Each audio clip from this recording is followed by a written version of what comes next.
You may not think of a dragonfly as a scary creature, but if you knew that the 1979 horror film Alien was based off of a dragonfly nymph, you might think differently.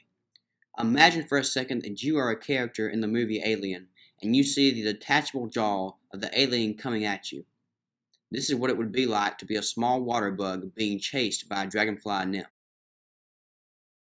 So, what are these creatures that we call dragonfly nymphs?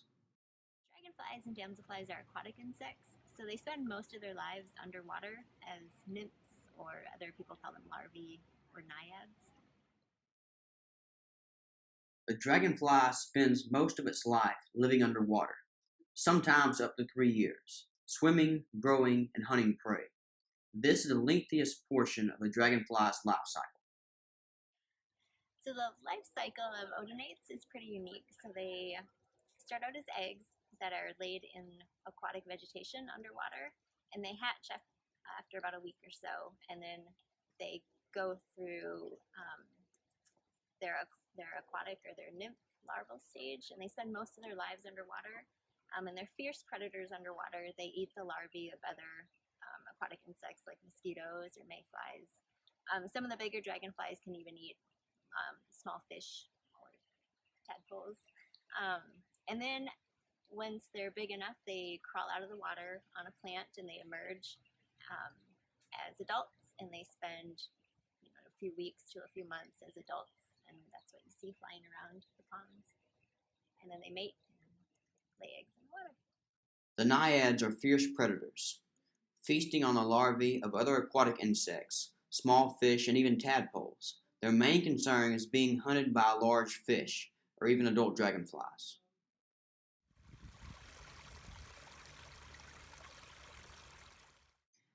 After the nymphs emerge from the water, they live out the rest of their days in the area surrounding their pond.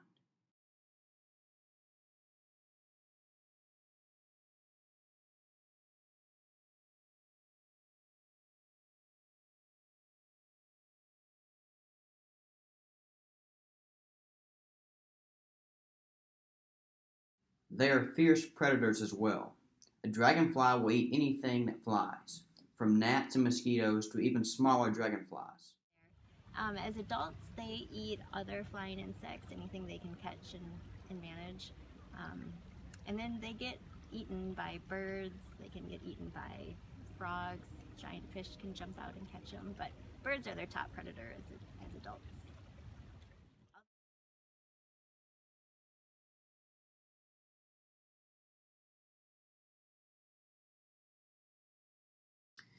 Here you can see a bird zoning in on her prey.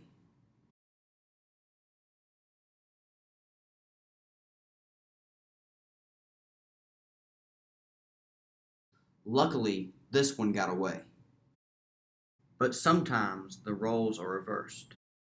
Although there has been accounts from birders that saw a dragonfly catching a hummingbird and killing it and eating it, so it can also go the other way around.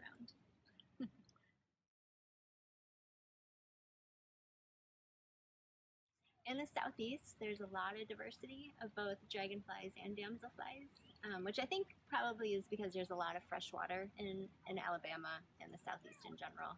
Um, Alabama, I think, has the highest diversity of turtles and crayfish, and so it makes sense that since odonates are aquatic insects, that there would be a lot of diversity down here as well. Um,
My previous research has been on damselflies, so I was looking at how the Pleistocene glacial cycles influence diversification of a group of them in North America, um, and what factors led to speciation in the group. And I'll hopefully be continuing a little bit of that work while at the Natural History Museum, and all the specimens will be going into the museum.